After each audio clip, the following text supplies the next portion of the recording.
Hey everyone, I bet you've heard a lot about cannabis lately, but do you know the whole story? Well, buckle up because we're about to dive into the truth about cannabis. Now, you might be thinking, it's just a plant, how bad could it be? But listen up, cannabis today isn't what it used to be. Over the last few decades, it's gotten way more potent. So let's break down the myths and facts about this not-so-simple plant. Let's talk about potency first. You know how your grandparents might say, back in my day, weed wasn't that strong? Well, they're not wrong. The THC content in cannabis has literally doubled in recent decades. And, you won't believe this. Some concentrates now reach up to 60% THC. That's like comparing a light beer to straight vodka. But there's more to it. With all this super strong weed floating around, daily use has gone up too. And here's where it gets tricky. About 20% of users are developing what we call cannabis use disorder, or CUD. Now, you might be thinking, cannabis addiction? Is that even a thing? Yep, it is. So, what does CUD look like? Well, it's not pretty.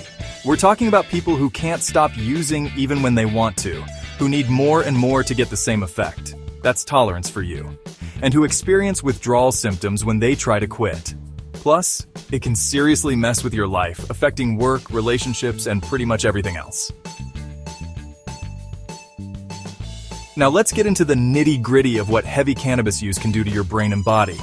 First up, mental effects. We're talking irritability, paranoia, and depression. And check this out.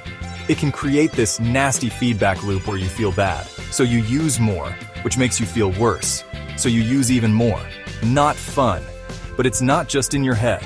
When heavy users try to quit, they can experience some pretty rough physical symptoms too. We're talking headaches, nausea, chills, and trouble sleeping. The good news? These symptoms usually go away after a few weeks. The bad news? Those weeks can feel like forever. So what's the takeaway here? Look, I'm not here to tell you what to do. Moderate cannabis use is probably fine for most adults. But regular heavy use? That's where the risks start piling up.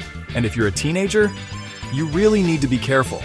Heavy use during those crucial developmental years can lead to addiction, stunted brain development, and a whole host of mental health issues. We're talking potential long-term effects on memory, learning, and even IQ.